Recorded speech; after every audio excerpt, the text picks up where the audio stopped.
and Saudi Arabia were involved in bringing these two sides together. Just how heavily is their involvement now?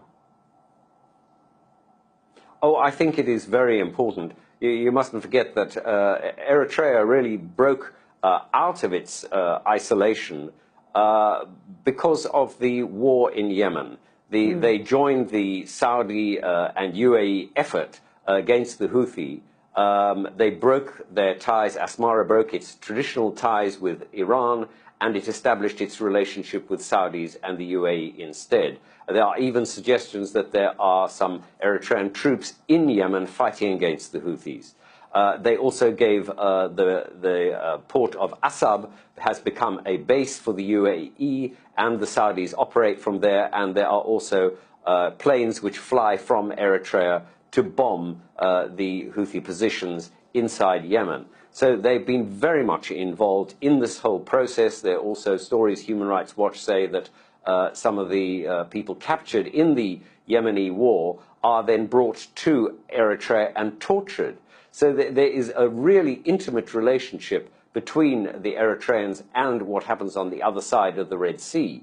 So that has played a big role. And the first thing that happened was that President Isaias went to Saudi Arabia. And while he was there, the Saudis said to him, well, why didn't you just pick up the phone to Prime Minister Abiy? And Isaias said, no, I'm not going to do that. Subsequently, after some meetings which took place in the United States, at which Don Yamamoto, who is the African lead for the Trump administration, or was, he's just been replaced, he actually brought some of the Eritreans and the Ethiopians together. There were discussions there. And then subsequent to all of that, President Isaias goes to the UAE and is basically, I think, told, really, you must move. You must now take your chance. You make a deal with Prime Minister Abiy, and there was apparently a lot of money was put on the plate for him to do so. That is, I mean, I don't have that confirmed, but that is the story.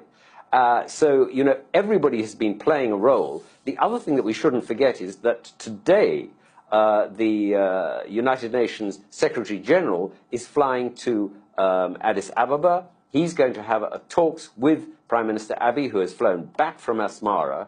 So everybody is getting involved. The Americans, the Saudis, the UAE, everybody's trying to make this happen. I'm sure the African Union is also doing what it can. And they're all trying to buttress this, so that this 20-year-long stalemate, no peace, no war, constantly undermining each other wherever possible, is ended.